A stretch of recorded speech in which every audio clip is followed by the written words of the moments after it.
اعوذ باللہ من الشیطان الرجیم، بسم اللہ الرحمن الرحیم۔ الحمدللہ رب العالمین والصلاة والسلام علی سید المرسلین و خاتم النبیین، اما بعد۔ صحیح بخاری باب کتاب الرقاق، حدیث نمبر 6452، اردو ترجمہ۔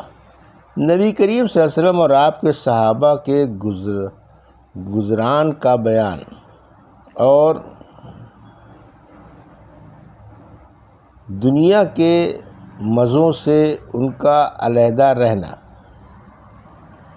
مجھ سے ابو نعیم نے یہ حدیث آدھی کے قریب بیان کی اور آدھی دوسری شخص نے کہا ہم سے عمر بن زر نے بیان کیا، کہا ہم سے مجاہد نے بیان کیا کہ حضرت ابو ہریرہ رضی اللہ عنہ کہا کرتے تھے کہ اللہ کی قسم جس کے سوا کوئی معبود نہیں، زمانہ نبوی میں بھوک کے مارے زمین پر اپنے پیٹ کے بل لیٹ جاتا تھا، اور کبھی میں بھوک کے مارے اپنے پیٹ پر پتھر باندھا کرتا تھا۔ ایک دن میں اس راستے پر بیٹھ گیا جس سے صحابہ رضی اللہ عنہ نکلتے تھے۔ حضرت ابو بکر صدیق رضی اللہ عنہ گزرے اور میں نے ان سے کتاب اللہ کی ایک آیت کے بارے میں پوچھا۔ میرے پوچھنے کا مقصد یہ تھا کہ وہ مجھے کچھ کھلا دیں، مگر وہ چلے گئے اور کچھ نہیں کہا۔ پھر حضرت عمر رضی اللہ عنہ میرے پاس سے گزرے، میں نے ان سے بھی قرآن مجید کی ایک آیت پوچھی، اور پوچھنے کا مقصد صرف یہ تھا کہ وہ مجھے کچھ کھلا دیں، مگر وہ بھی گزر گئے اور کچھ نہیں کیا۔ اس کے بعد حضور اکرم صلی اللہ علیہ وسلم گزرے، اور آپ نے جب مجھے دیکھا تو آپ مسکرا دیے، اور آپ میرے دل کی بات سمجھ گئے، اور میرے چہرے کو آپ نے تاڑ لیا۔ پھر آپ نے فرمایا اباہر؟ میں نے عرض کیا لبیک یا رسول اللہ۔ فرمایا میرے ساتھ آ جاؤ، اور آپ چلنے لگے۔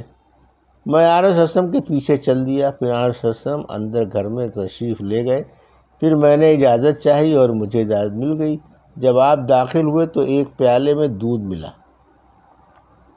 دریافت فرمایا کہ یہ دودھ کہاں سے آیا ہے؟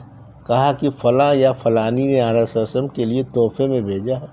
آنس صلی اللہ علیہ وسلم نے فرمایا اباہر؟ میں نے عرض کیا لبیک یا رسول اللہ۔ فرمایا اہل صفہ کے پاس جاؤ اور انہیں بھی میرے پاس بلا لاؤ۔ کہا کہ اہل صفہ اسلام کے مہمان ہیں، وہ نہ کسی کے گھر پناہ ڈھونڈتے ہیں، نہ کسی کے مال میں اور نہ کسی کے پاس۔ جب آنس صلی اللہ علیہ وسلم کے پاس صدقہ آتا تو اسے آنس صلی اللہ علیہ وسلم انہی کے پاس بھیج دیتے، اور خود اس میں سے کچھ نہیں رکھتے۔ البتہ جب آپ کے پاس تحفہ آتا تو انہیں بلا بھیجتے، اور خود بھی اس میں سے کچھ کھاتے اور انہیں بھی شریک کرتے۔ چنانچہ مجھے یہ بات ناگوار گزری، اور میں نے سوچا کہ یہ دودھ ہے ہی کتنا کہ سارے صفہ والوں میں تقسیم ہو۔ اس کا حقدار میں تھا کہ اسے پی کر کچھ قوت حاصل کرتا۔ جب صفہ والے آئیں گے تو آنس صلی اللہ علیہ وسلم مجھ سے فرمائیں گے اور میں انہیں اسے دے دوں گا۔ مجھے تو شاید اس دودھ میں سے کچھ بھی نہیں ملے گا، لیکن اللہ اور اس کے رسول کی حکم برداری کے سوا اور کوئی چارہ بھی نہیں تھا۔ چنانچہ میں ان کے پاس آیا اور آنس صلی اللہ علیہ وسلم کی دعوت پہنچائی۔ وہ آ گئے اور اجازت چاہی، انہیں اجازت مل گئی۔ پھر وہ گھر میں اپنی اپنی جگہ بیٹھ گئے۔ آنس صلی اللہ علیہ وسلم نے فرمایا اباہر؟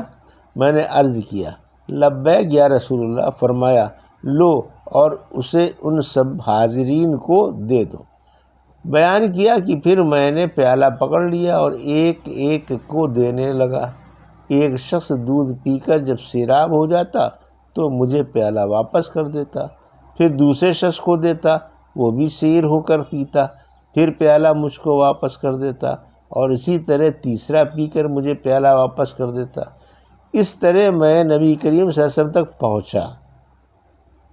لوگ پی کر سیراب ہو چکے تھے۔ آخر میں آنس صلی اللہ علیہ وسلم نے پیالہ پکڑا اور اپنے ہاتھ پر رکھ کر آپ نے میری طرف دیکھا اور مسکرا کر فرمایا یا اباہر؟ میں نے عرض کیا لبیک یا رسول اللہ۔ فرمایا اب میں اور تم باقی رہ گئے ہیں۔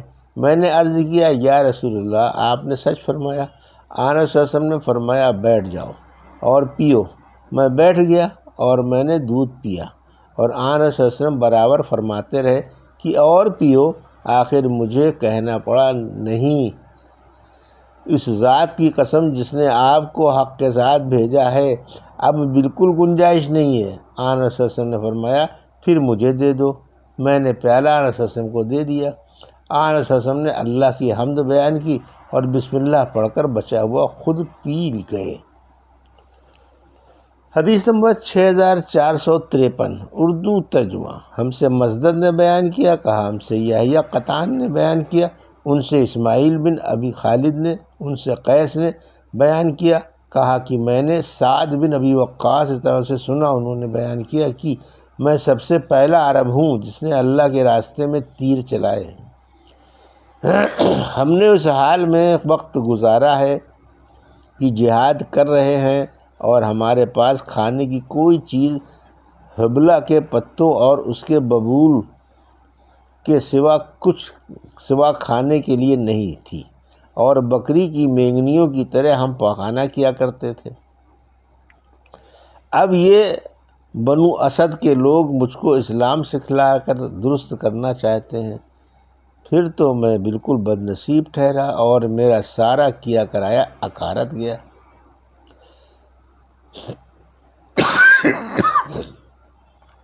حدیث نمبر 6454 اردو ترجمہ۔ مجھ سے عثمان بن ابی شیبہ نے بیان کیا، کہا مجھ سے جریر بن عبد الحمید نے، ان سے منصور نے، ان سے ابراہیم نے، اور ان سے اسود نے، اور ان سے عائشہ رضی اللہ عنہا نے بیان کیا کہ محمد رسول اللہ صلی اللہ علیہ وسلم کے گھر والوں کو مدینے آنے کے بعد کبھی 3 دن تک برابر گیہوں کی روٹی کھانے کے لیے نہیں ملی، یہاں تک کہ آپ صلی اللہ علیہ وسلم کی روح قبض ہو گئی۔ حدیث نمبر 6455 اردو ترجمہ۔ مجھ سے اسحاق بن ابراہیم بن عبد الرحمن بغوی نے بیان کیا، کہا ہم سے اسحاق ازرق نے بیان کیا، ان سے مسعر بن قدام نے، ان سے بلال نے، ان سے عروہ بن زبیر نے، اور ان سے عائشہ رضی اللہ عنہا نے بیان کیا کہ حضرت نبی کریم صلی اللہ علیہ وسلم کے گھرانے نے اگر کبھی ایک دن میں 2 مرتبہ کھانا کھایا تو ضرور اس میں ایک وقت صرف کھجوریں ہوتی تھیں۔ حدیث نمبر 6456 اردو ترجمہ۔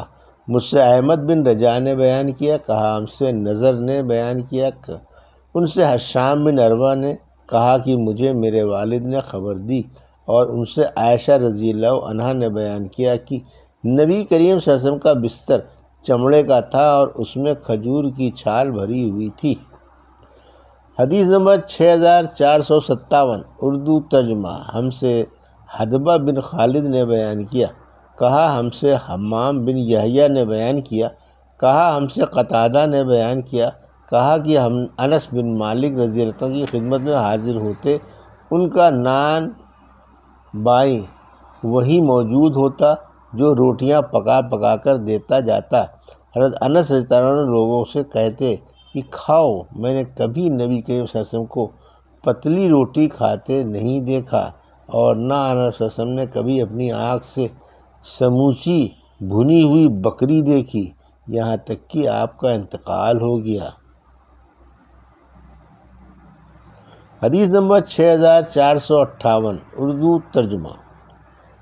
ہم سے محمد بن مسنہ نے بیان کیا، کہا ہم سے یحییٰ نے بیان کیا، کہا ہم سے حشام بن عروہ نے بیان کیا، کہا مجھ کو میرے والد نے خبر دی، اور ان سے حضرت عائشہ رضی اللہ عنہا نے بیان کیا کہ ہمارے اوپر ایسا مہینہ بھی گزر جاتا تھا کہ چولہا نہیں جلتا تھا، صرف کھجور اور پانی ہوتا تھا۔ ہاں، اگر کبھی کسی جگہ سے کچھ تھوڑا سا گوشت آ جاتا تو اس کو بھی کھا لیتے تھے۔ حدیث نمبر 6459 اردو ترجمہ۔ ہم سے عبدالعزیز بن عبداللہ اویسی نے بیان کیا، انہوں نے کہا ہم سے ابن ابی حازم نے بیان کیا، ان سے ان کے والد نے بیان کیا، ان سے یزید بن رومان نے بیان کیا، ان سے عروہ بن زبیر نے، اور ان سے المومنین حضرت عائشہ رضی اللہ عنہا نے بیان کیا، انہوں نے عروہ سے کہا بیٹے ہم 2 مہینوں میں 3 چاند دیکھ لیتے ہیں، اور رسول اللہ صلی اللہ علیہ وسلم کی بیویوں کے گھروں میں چولہا نہیں جلتا تھا۔ میں نے پوچھا پھر آپ لوگ زندہ کس چیز پر رہتی تھیں؟ بتلایا کہ صرف 2 کالی چیزوں پر، کھجور اور پانی۔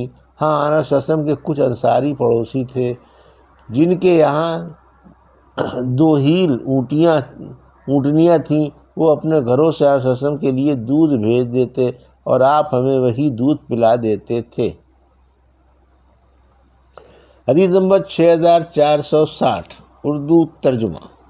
ہم سے عبداللہ بن محمد نے بیان کیا، انہوں نے کہا ہم سے محمد بن فضیل نے بیان کیا، ان سے ان کے والد نے، ان سے عمارہ نے، ان سے ابو زرعہ نے، اور ان سے حضرت ابو ہریرہ رضی اللہ عنہ نے بیان کیا کہ رسول اللہ صلی اللہ علیہ وسلم نے دعا کی، اے اللہ آل محمد کو اتنی روزی دے کہ وہ زندہ رہ سکیں۔ یہ تھی صحیح بخاری باب کتاب الرزاق کی حدیث نمبر